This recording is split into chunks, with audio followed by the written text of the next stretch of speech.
Do you want to find out where and how hot rodding started? It wasn't in the 1950s. Become a subscriber to the Audrain Museum Network and you'll find out when we're going to post a great video of this car on the road.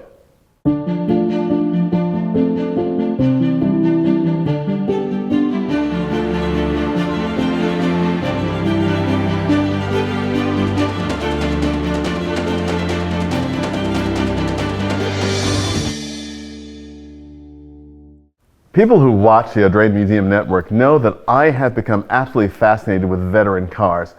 And one of the things that might be surprising to people is that the whole idea of hot rodding or hopping up a car is not new. Something that didn't come in the 1940s or 50s or certainly 60s or 70s. It started way back when cars were first introduced, and one of the earliest examples are the speed equipment that they made for Model T Fords. And I'm here with our chief mechanic, Lee Castleberry, in the shop in Virginia, and right beside us is, I think a car is one of the neatest things on the planet, a 1911 Ford Model T Frontenac Roadster. Lee, Frontenac? Yeah, it's Chevrolet brothers. They were building Ford parts long before there was anything for Ford or even Chevrolet. I mean, it was all Ford, hot rods, because that was our race car of the day. So, and it's an astonishing thing when you think about technology. Now, this is in the Louis Chevrolet sold his interest in the company named after him in 1915 because they had an argument with Durant. And it's sort of ironic that he and his brother made these great speed parts for Ford actually at the time when they were still working with Durant with Chevrolet. And what exactly is the Frontenac head? So the Frontenac head is an overhead valve conversion for the flathead, which enabled the airflow to be much higher. So basically you could bolt that head on with an updraft carb and you could double the horsepower. So you go from 20 horse to 35, just like that.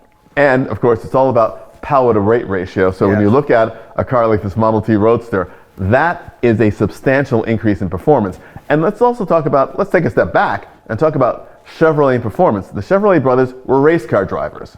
And Louis Chevrolet competed in the Indy 500 at least 4 times, came in 7th, I think was his best finish. But he was a real racer, so he knew how to get performance.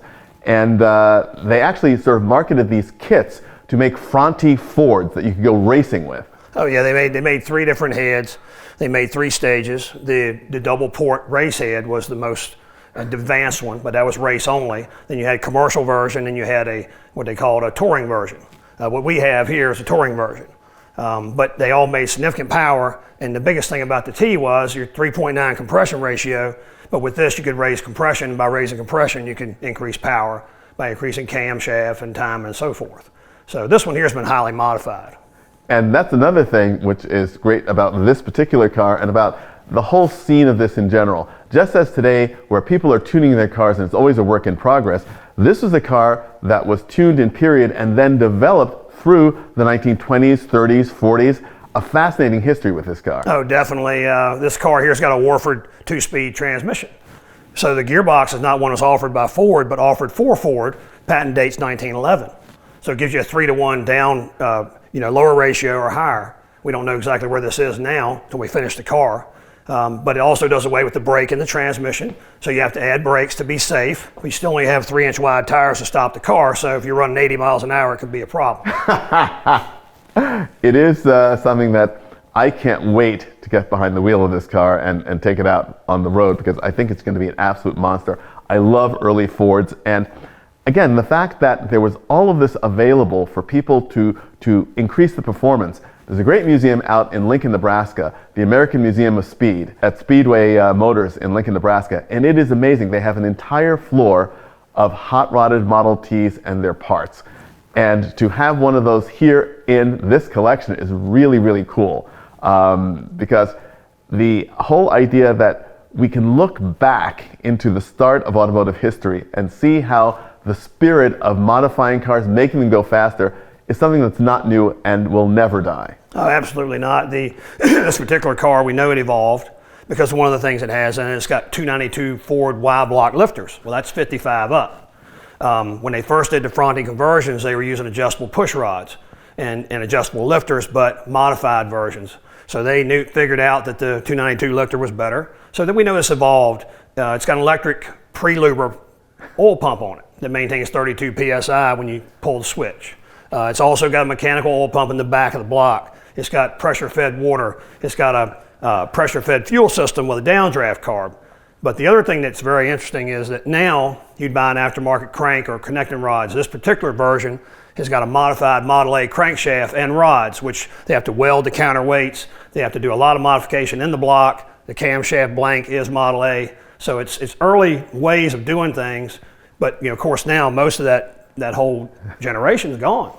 So we kind of really got to explore it, and it's hard to find people with a lot of knowledge as to what was done to really verify the conversion, if you will, or the modifications. Well, that points out two things, Lee. One is the fact, of course, that it fits very much in the mission of the Audrain to preserve, celebrate, and share automotive history, because keeping these things alive and actually keeping them on the road is really important, so that they're not just parked someplace or just an article in a magazine or a newspaper.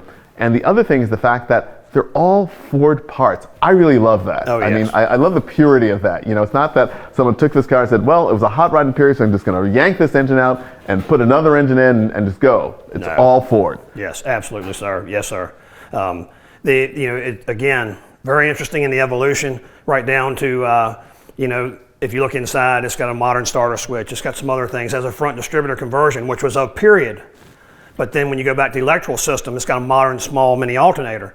Again, the gentleman who built the car was evolving through time as things developed, but he still stayed pure to the original build.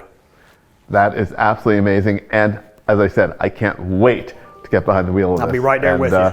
So watch here in the Audrain Museum Network for a future video of this Frontenac on the road. Maybe not at 80, but certainly going fast.